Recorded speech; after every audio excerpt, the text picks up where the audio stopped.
Nosotros vivimos en un mundo espiritual que no vemos, pero que ejerce su poder sobrenatural sobre nosotros en lo natural de todos los días. Hasta el punto de que uno como creyente, hermanos, puede tener sueños, puede tener visiones, puede tener experiencias sobrenaturales, puede tener manifestaciones, puede escuchar el mundo invisible, puede oler, hermanos, el mundo invisible. Y para eso nosotros tenemos que estar preparados. Y entonces veíamos en la primera clase cómo los querubines son estos seres maravillosos que están en la presencia del Señor, más que nada alrededor del trono de Dios y les sirven continuamente. Pero en la segunda clase estábamos viendo algo, que es que el mismo Dios que le reveló en visión a Ezequiel lo que era su gloria y los querubines metidos en ella y él en el trono y toda esa cosa moviéndose, ese mismo Dios, hermanos, mandó a hacer un santuario para él, el tabernáculo, que tenía un lugar santo, unos atrios, un lugar santo y un lugar santísimo. Y en el lugar santísimo mandó a poner una caja, un arca, con 3 cosas milagrosas adentro: el maná, las tablas de la ley, y la vara de Aarón que había reverdecido como testimonio. Y encima de esa caja mandó hacer una tapa de oro y le dijo a Moisés, en palabras de nosotros acá: de aquí yo te voy a hablar y de aquí va a salir mi propiciación, mi redención, mi perdón para el pueblo. Y sobre esa tapa Dios mandó hacer la tapa de una sola pieza de oro con 2 querubines, uno a cada lado, que tocaban sus alas uno con el otro. Y esto lo vas a meter en el lugar santísimo. Entonces ya tenemos 2 imágenes de un Dios que mandó a decir 4 capítulos antes: no te harás imagen ni ninguna semejanza de cosa que esté arriba en el cielo, abajo en la tierra y en las aguas debajo de la tierra. No te inclinarás a ellas ni las honrarás, porque yo soy Jehová tu Dios fuerte, celoso, que visito la maldad de los padres sobre los hijos hasta la 3ª y 4ª generación de los que me aborrecen, y hago misericordia a millares a los que me temen y guardan mis mandamientos. Es el segundo mandamiento completo.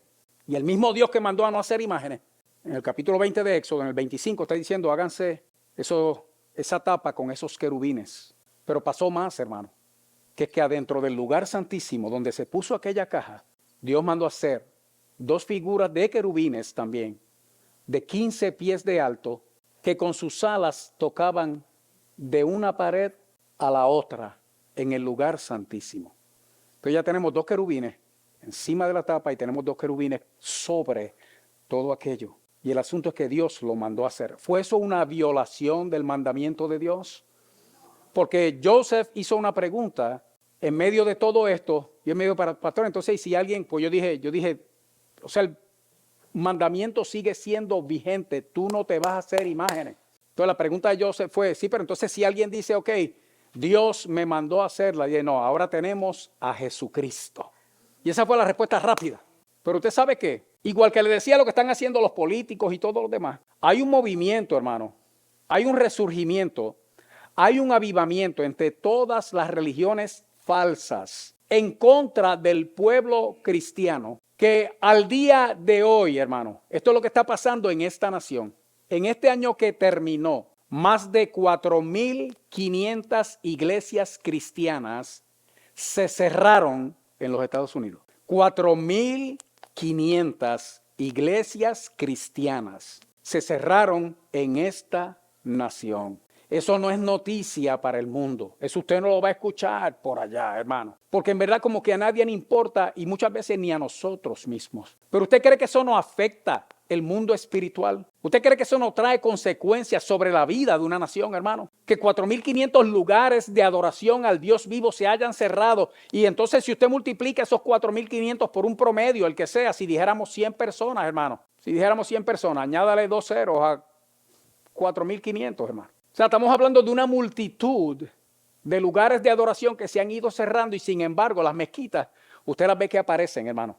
Están apareciendo en diferentes lugares. Aquí en la Florida hay lugares donde yo vi iglesias, hermano, que ahora mismo lo que hace es que venden pollo frito, que era una iglesia y tiene la forma de la iglesia en el noreste de Estados Unidos. Y he visto varios santuarios así que ahora se usan para otras cosas, hermanos, que no fue lo que nunca se intentó hacer con ellos. Y nosotros necesitamos estar preparados, hermano, en el conocimiento de Dios por medio de su palabra para poder batallar con este mundo espiritual y abrazar la verdad de Dios. Amén, iglesia. Entonces, ¿se pueden con las imágenes o no se pueden? Mire, hermano, todo lo que tenga que ver con imágenes, reprenda al diablo y échelo fuera en el nombre de Jesús. Si usted tiene angelitos en su casa y cosas como esas que apelan al mundo espiritual, hermano, bote esa porquería, eso es abominación a Dios. Se lo estoy diciendo, es abominación a Dios. Inclusive le mencioné la serpiente de bronce. Usted sabe que nosotros estoy hablando de la humanidad en general, nosotros somos tan inclinados a la idolatría que de la serpiente de bronce de Moisés no queda el Dios que mandó a hacer la serpiente. Y sin embargo la serpiente se sigue usando todavía como símbolo, hermanos, en la medicina. Es como miremos la serpiente, miremos la serpiente, miremos la serpiente. Es que ahora la serpiente así enroscada en una vara, hermano, es símbolo de salud, de bienestar. Es símbolo de ayuda. Si usted lo ve, usted sabe que ese vehículo es para ayudarlo a usted en caso de emergencia. Usted sabe que si usted ve ese símbolo de una vara con una serpiente en una oficina, eso es un consultorio médico. Entonces el Dios que mandó a hacer eso, ¿por qué no le ponen allí? Aquí está Rafael, ¿verdad? Lo vi por ahí. Rafael está aquí. ¿Por qué no le ponen Rafael o Jehová Rafa? Jehová es mi sanador. Porque de Dios no quieren saber, pero la serpiente la pueden usar, hermano. Esa es la inclinación que nosotros tenemos. Esa es la tendencia que nosotros tenemos hacia la idolatría. Usted sabe lo que pasó con esa serpiente, hermano, que Dios la mandó a hacer para que el pueblo cuando mirara se sanara, que es tipo de Cristo. Y lo dice la palabra en el Nuevo Testamento, hermano, que como la serpiente fue levantada en el desierto, así fue necesario que Cristo fuese levantado para que todo aquel que en él cree no se pierda, mas tenga vida eterna. O sea que toda la intención de todo el asunto siempre ha sido apuntar a Cristo. Y eso no justifica el uso de imágenes en nuestros días, hermanos, como algo que Dios aprueba. Porque solamente, y esto no era parte del mensaje, vaya conmigo a 2 de Reyes, capítulo 18, rapidito. Pues no quiero que se canse, pero no quiero dejar de darle la información. Ayúdanos, Señor Todopoderoso. Y bendícenos, Señor, con tu palabra. Porque tu palabra ya es bendita y poderosa, Dios, en el nombre de Jesús. Amén. 2 de Reyes 18, ¿está conmigo, iglesia? Ahí está lo que viene siendo el reinado de Ezequías. Y Ezequías, hermano, era un varón de Dios. Mira el verso 3, ¿está conmigo, iglesia? Ezequías hizo lo recto ante los ojos de Jehová, conforme todas las cosas que había hecho David, su padre. Mire lo que dice el 4. Él quitó los lugares altos, hermanos, por definición son altares. La palabra altar quiere decir lugar alto. Él quitó los altares, quebró las imágenes y cortó los símbolos de acera. Oiga esto, y la gente dice, sí, pero es que eso es cuando las imágenes se hacen para adorar a otros dioses. Ajá. Oye bien, iglesia. Ay. E hizo pedazos, ¿qué? La serpiente de bronce que había hecho, ¿quién, hermano? Moisés. ¡Ah! Herejía. Dice que hizo lo recto, pero ahí se equivocó. Dios le dijo a Moisés que hiciera aquella serpiente. Y fue a Moisés, no fue a cualquiera, el que hablaba con Dios cara a cara, como cualquiera habla con su compañero. Y dice aquí que Ezequías dijo, mira, todas esas imágenes, bótala, todo eso destrúyelo. La serpiente de bronce, también. ¿Pero quién se cree Ezequías que es? Porque hasta entonces le quemaban incienso los hijos de Israel y la llamó Nehustán. Eso es inmunda. Mire, hermano, somos tan propensos a la idolatría que aquello que Dios puso en una ocasión para un propósito específico, que era que cuando la gente que estaban siendo mordidos por la serpiente miraban, fueran sanados, y así fue, en el desierto. Pero obviamente aquello lo hizo Moisés, encomendado por Dios, y con que cuando entraron a la tierra prometida, la serpientita iba con ellos, hermano. Vamos para allá. Allá la pusieron en un lugar, hermano, y estaban quemando incienso. ¿Usted sabe lo que es eso? ¿Usted sabe lo que es eso, iglesia? Que todavía se le está quemando incienso. ¿Cómo la ponen en un lugar de prominencia? La ambulancia, los consultorios médicos. Ponen la serpiente, hermano.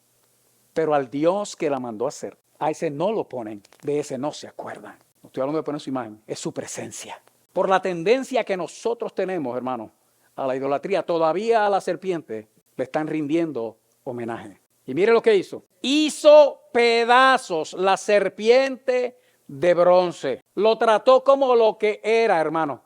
Abominación a Jehová. Y ya no es solamente la figura de los dioses y de las cosas de los dioses paganos, hermano, sino aún lo que el mismo Dios había mandado hacer en un momento dado, se había convertido ahora en símbolo idolátrico para el pueblo. Y Ezequías, entendiendo esto porque era un varón de Dios, lo hizo pedazos. En Jehová Dios de Israel puso su esperanza. Ni después, ni antes de él hubo otro como él entre todos los reyes de Judá, porque siguió a Jehová y no se apartó de él, sino que guardó los mandamientos que Jehová prescribió a Moisés, y Jehová estaba con él, y a donde quiera que salía. Hasta ahí, hermano. Y eso fue con la serpiente de bronce. Usted sabe que en el Nuevo Testamento, hermano, lo que es querubín, que es el tema que hemos venido hablando, ese ser maravilloso que aparece en el libro de Ezequiel, que se menciona tanto, no es Ezequías, ese es el rey que estábamos hablando, es el libro de Ezequiel, del profeta Ezequiel. En el capítulo 1 hay una visión de querubines alrededor del trono de Dios. Luego en el capítulo 10 se vuelve a repetir, hermano, una experiencia semejante a la del capítulo 1 y lo describe como querubines. Son seres espirituales, angelicales, poderosos, maravillosos, hermano, que tienen una forma rara, tienen figura humana, pero 4 caras, 4 alas y tantas cosas, llenos de ojos por debajo de las alas, brazos le salen por debajo de las alas. Y en esa visión uno puede, con el mismo Ezequiel, tener una idea de lo que es la gloria de Dios. Sabemos que antes de que eso él lo viera, Dios había mandado hacer estas figuras, como le había mencionado antes, en el tabernáculo, en el libro del Éxodo. Dios le dijo al pueblo, le dijo a Moisés, ustedes me van a hacer a mí, le dijo a Moisés, me van a hacer un santuario. Y como le mencionaba antes, Dios mandó a poner la figura de los querubines sobre aquella caja en el lugar santísimo y los 2 querubines. Eso estaba en el santuario de Dios. En el lugar, cuando usted dice que algo es santo, es santo. Eso es divino, es bueno. Pero cuando usted dice santísimo, estamos hablando que es santo, santo, santo. Es santísimo. Y allí en el lugar santísimo de Dios fue que se pusieron estas figuras. Luego se construyó el templo de Dios en Jerusalén. Y vimos también en la clase anterior, porque este es el punto, hermano, que es que nosotros no nos vamos a hacer imágenes porque Dios le dijo a Moisés esto. Usted tiene ahora permiso para hacer imágenes o para tener imágenes. O quienes les gustan estas cosas tienen un argumento para decir que Dios, si Dios mismo mandó a poner imágenes en el lugar más santo del santuario, o sea, ¿quiénes somos nosotros para no hacerlo? Y es sencillo, hermano. En el templo también, allá fue a parar la caja, el arca del pacto de Dios. Y allí se construyeron en el templo también los querubines altísimos. Pero ya vimos, hermanos, que estas cosas las mandó a hacer el mismo Dios, porque ni Moisés construyó o mandó a construir lo que a él le pareció, ni David, que fue quien le dio los planos a su hijo Salomón y el material de todo el templo. Él no se inventó nada. Ya vimos, hermanos, que tanto Moisés como David, ellos hicieron lo que Dios le había mostrado y ambos lo testifican. A mí Dios me dijo, ten cuidado de hacerlo todo como te fue mostrado en el monte. Le dijo Dios a Moisés. Y David le dijo a Salomón, todos los planos y todo el material, todo lo que está aquí para el templo, es conforme lo que Dios me mostró. Y entonces nos fuimos al mandamiento de Éxodo y resolvimos parte del problema. Que es que la Escritura dice, no te harás imagen ni ninguna semejanza. Y la palabra clave ahí no es imagen, ni es no. La palabra clave es te, tú, de ti, por tu propia intención, arbitrio, deseo, antojo. Tú no puedes hacer algo así, porque ni Moisés, ni David, ni Salomón lo hicieron. Me gusta más en inglés, hermano. El mandamiento de Éxodo capítulo 20 me gusta más en inglés. Thou shalt not make unto thee. Empieza con thou la frase, termina con thee la frase.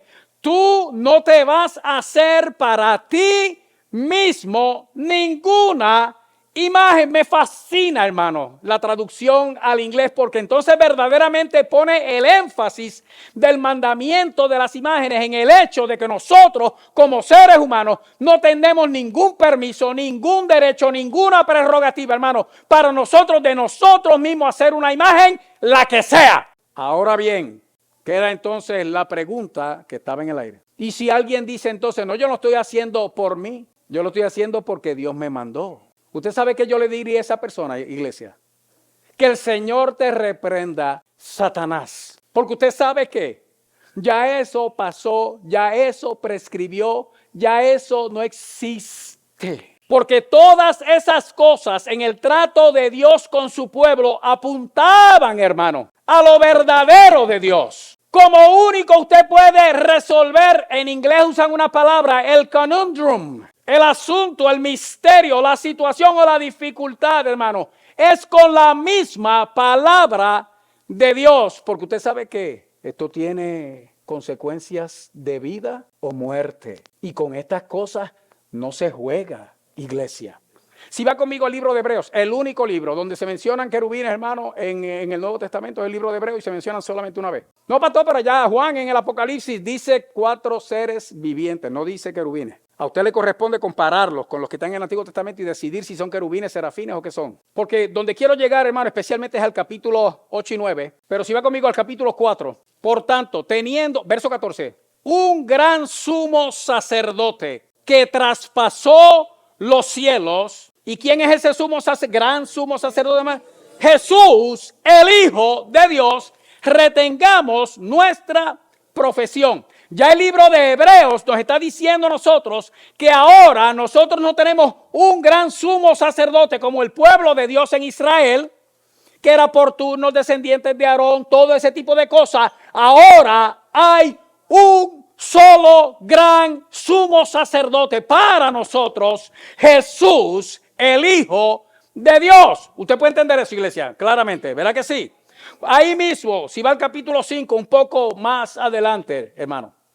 Y Cristo, verso 7, 5, 7. Y Cristo, en los días de su carne, ofreciendo ruegos y súplicas con gran clamor y lágrimas al que podía librar de la muerte, fue oído Cristo a causa de su temor reverente. Y aunque era hijo, por lo que padeció, aprendió la obediencia y habiendo sido perfeccionado. ¿Cómo? Cristo no era perfecto. Hermano, la palabra habiendo sido perfeccionado, esa frase es una sola palabra en griego que lo que quiere decir habiendo terminado, completado o habiendo alcanzado la meta. No es que él era imperfecto, es habiendo terminado aquello para lo que vino. Oiga esto, vino a ser Cristo, autor de eterna salvación para todos los que lo obedecen, y fue declarado por Dios que sumo sacerdote según el orden de Melquisedec. En Melquisedec no vamos a entrar ahora, hermano. Eso es otro estudio.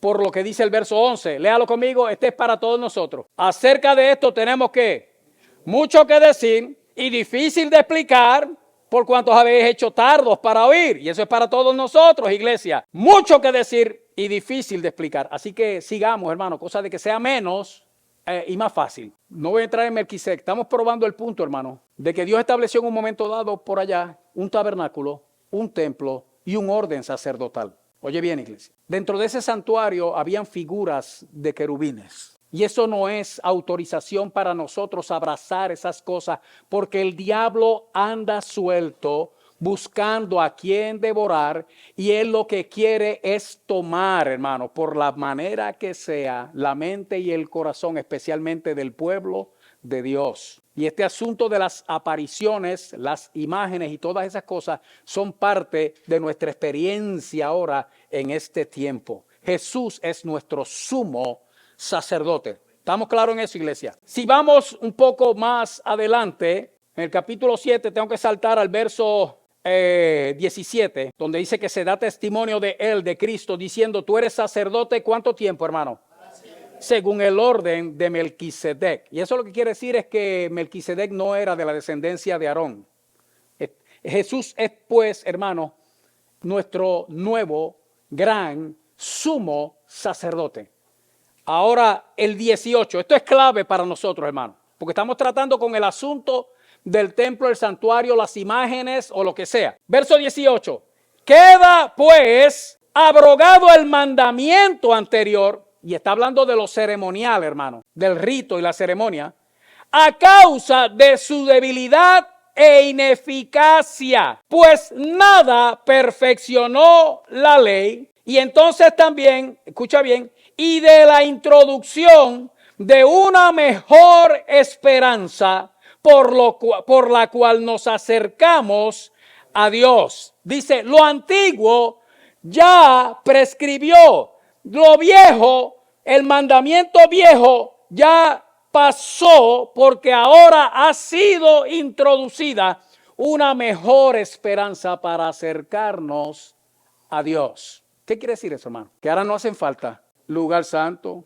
lugar santísimo, el arca, los querubines. Ninguna de esas cosas hace falta ahora para nosotros acercarnos a Dios. No solamente eso, dice aquí que eran ineficaces. Oye bien, iglesia, porque todo esto, Dios tenía un propósito con todo esto. Verso 22. Por tanto, Jesús es hecho fiador de un mejor pacto. Verso 25. Por lo cual puede también salvar perpetuamente a los que por él se acercan a Dios, viviendo siempre Jesús para interceder por ellos. Ok, ahora, que es lo que le decía Joseph, viene, nosotros tenemos a Cristo, hermano. Cristo es nuestro gran sumo sacerdote. Nosotros tenemos ahora a Cristo Jesús, que también es nuestro Dios, hermano, como intercesor nuestro delante de papá. Nosotros no necesitamos los ritos de antes. No necesitamos las cosas de antes. De hecho, hermano, el que vuelve al judaísmo, lo que tiene que leer, hay muchos cristianos ahora. Déjeme hacer este punto claro. Hay multitud de creyentes, óyeme tú, creyente, que estás viendo por los medios también, que están volviendo al judaísmo, disfrazado de mesiánico. Y es un disfraz, porque entonces ritos y celebraciones, fiestas y conmemoraciones, sábados, ahora mismo, constituyen para muchos creyentes algo que en la Escritura claramente ahora para nosotros, los gentiles, no aplican. Buenos cristianos ahora que están como los adventistas, no es que el sábado es el día que es y el que no guarda el sábado está en pecado. Y el mismo Jesús estableció su autoridad sobre ese día, hermano. Y luego la iglesia estableció su sábado, el domingo, como su sábado, porque sábado lo que quiere decir es reposo. Y como Cristo resucitó, un domingo. Y como el Espíritu Santo descendió, un domingo.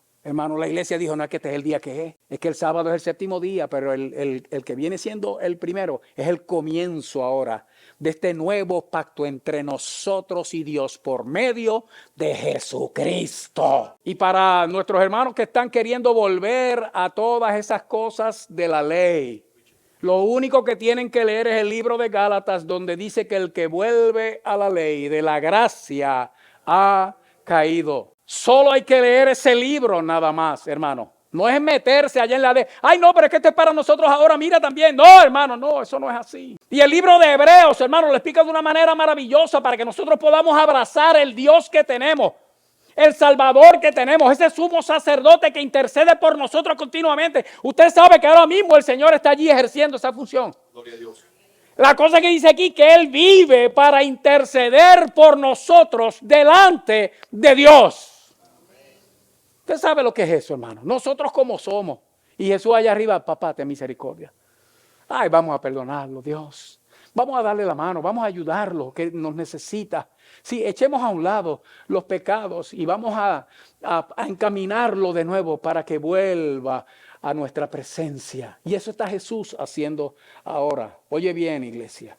Capítulo 8. Ahora bien, el punto principal de lo que venimos diciendo es que tenemos tal sumo sacerdote, el cual se sentó a la diestra del trono de la majestad de Dios. ¿Dónde, hermano? Ahora escucha esto, iglesia. Escucha esto, iglesia. Ese gran sumo sacerdote es, verso 2, ministro del santuario y de aquel verdadero tabernáculo que levantó el Señor. Y no hay un tabernáculo verdadero. Y no es el que levantó Moisés en el desierto. Aquello era, hermano, un símbolo, era un ejemplo Era Dios dando una idea de lo que es verdaderamente vivir, estar o llegar a alcanzar su presencia. Hasta el punto, escúchame bien, iglesia, que está hablando aquí que hay un santuario y un verdadero tabernáculo que quien lo levantó fue el Señor, no el hombre. Cuando sigue esta palabra diciendo, verso 3, ¿está conmigo, iglesia? Porque todo sumo sacerdote, aquí en la tierra, estaba hablando del pueblo de Dios, está constituido para presentar ofrenda y sacrificio, por lo cual es necesario que también tenga algo que ofrecer. Sumo sacerdote tenía que limpiarse él primero y dar una ofrenda por sí mismo para entonces poder entrar al santuario. ¿Usted sabe lo que es eso, hermano? Así que si estuviese sobre la tierra Jesús, ni siquiera sería sacerdote, porque todavía hay sacerdotes que presentan las ofrendas según la ley. Oiga lo que hacen estos sacerdotes, los cuales sirven a lo que es figura y sombra de las cosas celestiales, como se le advirtió a Moisés cuando iba a erigir, a levantar el tabernáculo, diciéndole, y le dijo Dios, mira, haz todas las cosas conforme al modelo que se te ha mostrado en el monte. Y aquí dice claramente, hermano, que el tabernáculo en la tierra era un modelo, pero dice que es figura y sombra de las cosas celestiales. Eso Dios lo mandó a hacer para que el pueblo tuviera algo en que, un lugar que visitar para acercarse a Dios. Pero a la misma vez, iglesia, sigue conmigo verso 6. Pero ahora, tanto mejor ministerio es el suyo, el de Cristo, cuanto es porque es mediador. ¿De qué? De un mejor pacto establecido sobre mejores promesas. Porque si aquel primero hubiera sido sin defecto, ciertamente no se hubiera procurado lugar para el segundo. Y aquí nos está diciendo Dios y nos está dando la respuesta. Oye bien, iglesia.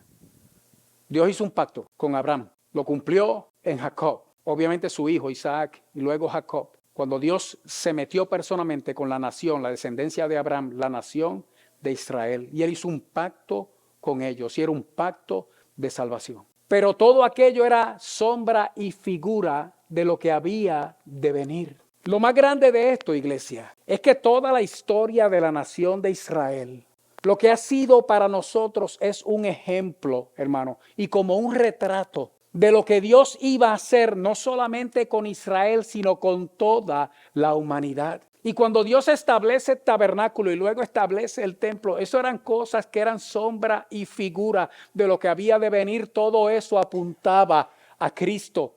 Porque aunque había un tabernáculo y había un templo, usted sabe que no todo el mundo podía entrar a aquel lugar. Y si la gente no podía, solo los sacerdotes al lugar santo, había un lugar todavía más profundo, que era el lugar santísimo, donde ni los sacerdotes de afuera podían entrar, sino uno solo, el gran sumo sacerdote, una vez al año para oficiar por los pecados del pueblo. Que quiere decir que en el viejo pacto la gente no tenía acceso directo a Dios. No lo había. Alguien tenía que entrar por ellos a la presencia del Señor. Por eso Dios mandó a hacer todas aquellas cosas. Eso es sombra, es figura, era un retrato, era como un mapa. Esto es lo que yo voy a hacer con ustedes y ustedes van a ver, una vez yo complete este plan, ustedes van a ver a Jesucristo desde el principio. Capítulo 8 de Hebreos, ahí verso 13. Al decir nuevo pacto, ¿qué pasó con el viejo? Digo, al primero, lo da por viejo. Ya aquello pasó, iglesia. O sea que Dios no anda por ahí diciéndole a la gente, hazte querubines, hazte serafines, hazte figuras para recordar a mis santos, para recordarme a mí, para recordar a Dios. Ponlas en un lugar de honra para que entonces tú me puedas alcanzar. Y no es que estás adorando las figuras, es que estás recordando lo que ellas representan. Eso es falso. Dios mandó a hacer aquello en aquel tiempo como sombra y figura de lo que había de venir, y el nuevo pacto ya comenzó. El viejo pacto ya terminó. Oye bien, iglesia. Al decir nuevo pacto ha dado por viejo al primero. y lo que se da por viejo y se envejece está próximo a desaparecer. En el capítulo 9 empieza a decir, ahora bien, mira, es cierto que el primer pacto tenía su orden de culto, un santuario que terrenal, porque el tabernáculo estaba dispuesto así. Y entonces dice que había una primera parte en el verso 2 que se llamaba ¿qué?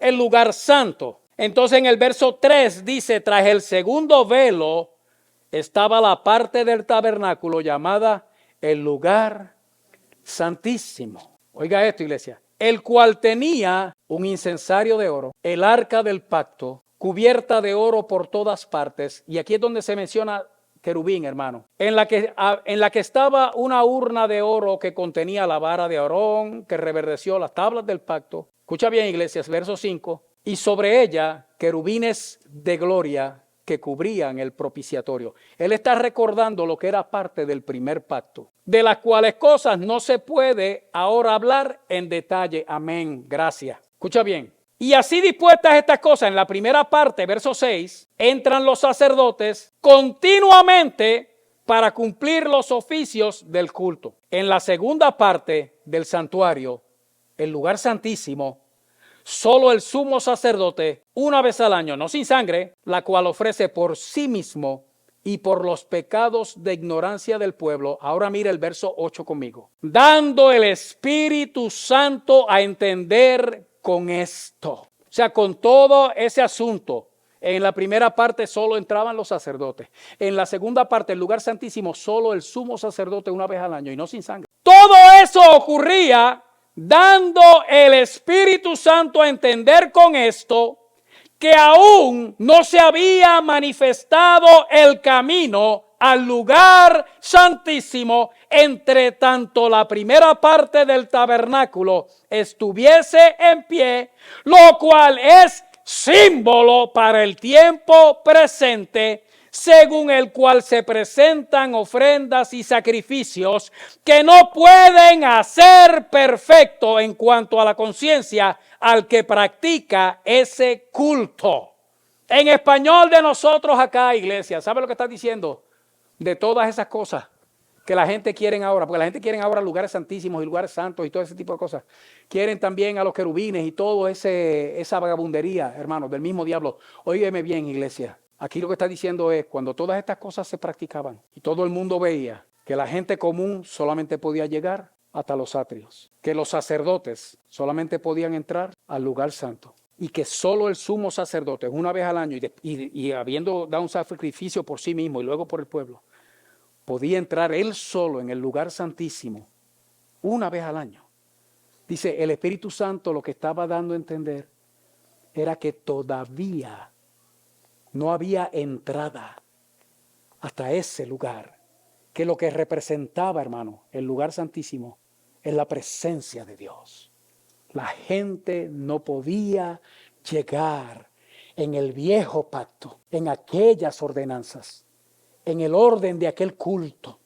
La gente no podía llegar a la presencia de Dios personal, íntima y directamente.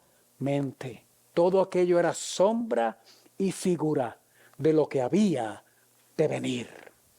Ahora bien, iglesia, escucha bien, porque con esto lo que nosotros estamos eliminando, hermano, la posibilidad de que tú veas, oigas o entiendas o recibas un mensaje que te mande a hacer una cosa que Dios no manda. Las imágenes, las que sean en este tiempo, hermano, eso no es de Dios. Dios no te va a dar un mensaje violentando sus mandamientos, ni te va a dar una palabra haciéndote volver a ese pacto imperfecto, primer pacto que Dios había establecido con su pueblo. Iglesia, huye de la ignorancia, huye, iglesia, del engaño. Huye de la falsedad, huye de los espíritus engañadores que andan por ahí, de los falsos profetas. Huye de estas cosas. Entremos, iglesia, en la palabra de Dios, que es la que tiene toda la respuesta. Nuestra vida está en juego y nuestra vida está en peligro. La iglesia está pagando las consecuencias, hermanos, de nosotros no entender estas cosas porque simplemente, hermanos, no hemos entrado a buscar la respuesta divina en la verdadera fuente. Tenemos que volver a la palabra de Dios y al Dios de la palabra. Estoy en el capítulo 9, ¿cierto? Verso 11. Pero estando ya presente, ¿quién? Cristo, sumo sacerdote de los bienes venideros. Oye esto, iglesia. Por el más amplio y más perfecto tabernáculo, no hecho de manos, es decir, no de esta creación, y no por sangre de machos cabríos ni de becerros, sino por su propia sangre, entró una vez para siempre en el lugar santísimo, habiendo obtenido eterna redención. Cristo entró por nosotros como nuestro gran sumo sacerdote al lugar santísimo y no de este mundo. No fue allá en el tabernáculo. Oye bien, iglesia. Porque si la sangre de los toros y los machos cabríos, las cenizas de la becerra rociada a los inmundos, santifican para la purificación de la carne, o sea que el sacrificio funcionaba para perdón de pecados, ¿cuánto más?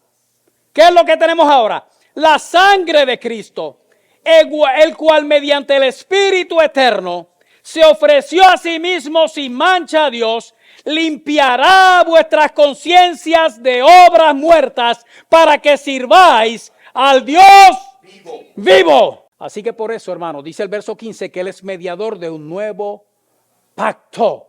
Y escucha bien, vamos al verso 23. Fue pues necesario que las figuras de las cosas celestiales fuesen purificadas así, que era con sangre que se purificaran. Pero las cosas celestiales mismas con mejores sacrificios que estos. Porque no entró Cristo en el santuario hecho de mano, figura del verdadero, sino ¿dónde entró, hermano? Para presentarse ahora por nosotros ante Dios. Oiga, y esto es lo que está diciendo, hermano, es que aquel tabernáculo y aquel templo, cuando usted llegaba al lugar santísimo, esto era figura. Dice que cuando uno llegaba al lugar santísimo, uno llegó al cielo mismo, a donde está la presencia del Señor. Pero aquí no está diciendo, hermano, claramente que ahora es Cristo el que se metió, y dice no allá adentro, es que Él se metió al mismo cielo. Y ahora en el mismo cielo allí Él está trabajando a favor de nosotros, iglesia. Mira esto.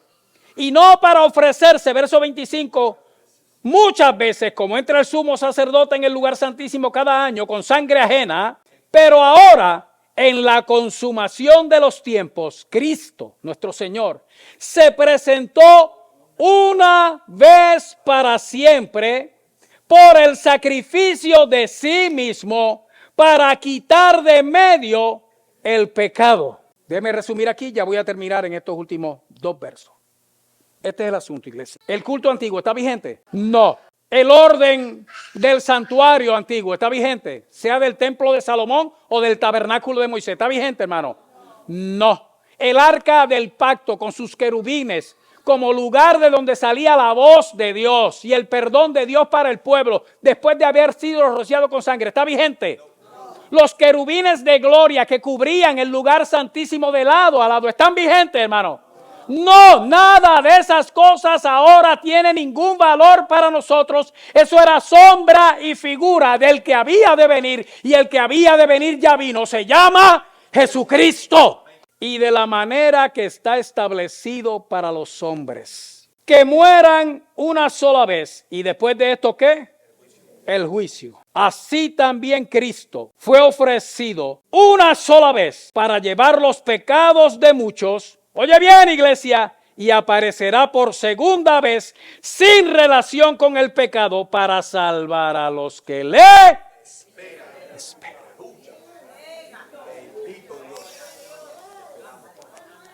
Cuando Cristo apareció, hizo un sacrificio. Cuando Cristo resucitó, con Él, hermano, resucitamos nosotros. Porque Él resucitó, porque era imposible que la muerte pudiera retener la vida.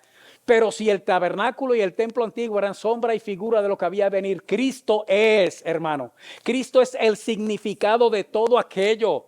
Cristo es la suma de todo lo que Dios hizo con aquel pueblo. Cristo es, hermanos, y ya Cristo está. Y aquí dice la palabra del Señor que lo que Él hizo, hermano, lo está haciendo por nosotros ahora. Él vino una vez, se sacrificó una sola vez. Es en Él que tenemos nuestra fe, es en Él que tenemos nuestra confianza. Es a Él al que vamos a servir, es su palabra la que vamos a obedecer, hermano, porque Él vino una vez, pero vuelve de nuevo a buscar. Vuelve de nuevo Cristo a buscar a los que le esperan. Es Cristo, hermano. Ahora date cuenta de una cosa, iglesia. Es que el libro de Hebreos cuando comienza dice que Dios, habiendo hablado de muchas maneras con los hombres, antes dice por medio de los profetas, dice ahora por quien nos habla es por el Hijo, es por Jesucristo, hermano. Este es el tiempo, hermano, de nosotros buscar a Dios, pero con todo el corazón. No es tiempo de nosotros estarnos distrayendo, hermanos, con otras cosas. Y si escuchas voces, hermanos, que hay voces, hay muchas voces, hay muchos mensajes, hay mucha basura, hermano, moviéndose en los medios de comunicación. Hay mucha falsedad, hay mucha mentira. El asunto, hermano, es que todo eso se puede descubrir, se puede discernir, se puede entender. Usted lo puede ver, hermano, y lo puede notar enseguida. Y déjeme decirle algo, hermano, que no hay cosa más maravillosa que usted esté escuchando algo que parezca de Dios y que de momento Dios con su palabra, por su palabra, le revele a usted que eso es falso. Eso es una seguridad maravillosa, hermano, porque si la palabra de Dios lo dice, es que eso es y usted lo sabe y yo también. No es que fulano me dijo, el pastor dijo o el evangelista dijo, no. Uy, que sí huele. Usted sabe que vamos ahora para Apocalipsis, ¿verdad, iglesia? Y Apocalipsis es revelación. Y el primer verso dice la revelación de quién. ¿La revelación de quién? ¿De quién? Hermano, mire Hebreo. La revelación de Jesucristo. Pero usted sabe que Hebreo nos está diciendo, hermano, que desde Génesis, lo que Dios viene mostrándonos a nosotros, trayéndonos a nosotros, hablándonos a nosotros, es la revelación de Jesucristo. Porque toda la historia de ese pueblo, todo lo que se escribió antes, hermano, apunta a una sola persona. Y esa persona es Cristo, nuestro Salvador. Amén. No hay nada fuera de Él, no hay nadie fuera de Él, no hay nada que buscar, hermano, solamente Cristo. Y Cristo resucitado, nuestro Salvador. Sí, Señor. Y cuando digo Cristo, hermano, estoy hablando de la totalidad de nuestro Dios, porque en Él habita corporalmente toda la plenitud de la verdad y vosotros estáis completos en Él. Eso dice la palabra, hermano. Entonces, ¿usted sabe qué? Yo me encuentro con estas cosas y me encuentro con ese ataque que hay renovado, hermano. Especialmente en el asunto de las imágenes y demás, queriendo probar que esas cosas se pueden hacer porque una vez Dios la permitió en un lugar. Que el Señor reprenda al diablo, hermano. No solamente al diablo que toma a personas que quieren convertir al pueblo de nuevo en idolátrico, sino del diablo, hermano, que anda susurrando cosas en el mundo espiritual invisible. Hay un mundo espiritual invisible del que nosotros vamos a ser parte, hermano. Y déjeme decirle algo, y Dios lo va a empezar a revelar a la iglesia desde ahora, como se los reveló a aquellos profetas, como se les reveló al apóstol Juan. Pero usted sabe que usted necesita, iglesia, que necesitamos todos. Usted sabe por qué escasea mucho la visión en estos días, hermano. Porque si Dios da visión sin conocimiento, la gente se pierde. Si con conocimiento, hermano, los siervos de Dios se postraban delante de los ángeles que eran mensajeros. El mismo Juan, hasta el punto que el ángel le dijo, no, párate, muchacho, no hagas eso. Que yo soy consiervo tuyo igual que los profetas. Entonces, la visión escasea, hermanos, porque escasea el conocimiento. Métase en el conocimiento y usted sabe que va a abundar la visión. Porque entonces usted va a tener con qué discernirla, cómo entenderla, cómo interpretarla y cómo compartirla también. Así que Dios nos está haciendo un reto a nosotros, hermanos. Pero es porque hay una gran amenaza. La idea de esto no es amedrentarlo, hermano, es despertarlo, porque muchos de nosotros lo que estamos es viviendo como si no estuviera pasando nada. Nuestro país, hermano, no está decayendo. Nuestro país, hermano, esta nación, hermano, ella va descendiendo en caída libre de forma vertical. Y este es tiempo de nosotros afirmar nuestra relación con Dios. Bien lo dice la Escritura, y aquí termino, porque Jimmy tiene algo con los niños. Esos dos versos finales. Así también Cristo fue ofrecido una sola vez para llevar los pecados de muchos y aparecerá por segunda vez sin relación con el pecado para salvar Cuando dice aquí salvar es librar, hermano. A los que le esperan. Ya Él apareció. Y lo que está haciendo el Señor ahora es perdonando el pecado de muchos. Hay pecados por los que hay que pedir perdón. Para que entonces cuando Él aparezca, y déjeme decirle algo, Él viene esta tarde, o mañana, o la semana que viene, o dentro de 3 años, 10 o 12. Pero Él viene, iglesia. Y yo quiero que cuando Él llegue, me encuentre a mí perdonado. Porque Él vive ahora para interceder delante de Dios por mí. Usted sabe lo que es eso. John decía esta mañana cómo Dios le ponía en el corazón el dolor por las almas que se pierden. Lo grande, hermano, es de que el que se pierde porque se quiere perder, porque ahora mismo Jesús está delante de Dios. Vive, hermano, vive Jesús para interceder por nosotros. Y este es un momento para aprovechar, iglesia. Antes de que las cosas se sigan complicando. Momento para aprovechar, hermano, y resolver el problema de nuestro pecado con Dios. Vamos a estar de pie, iglesia.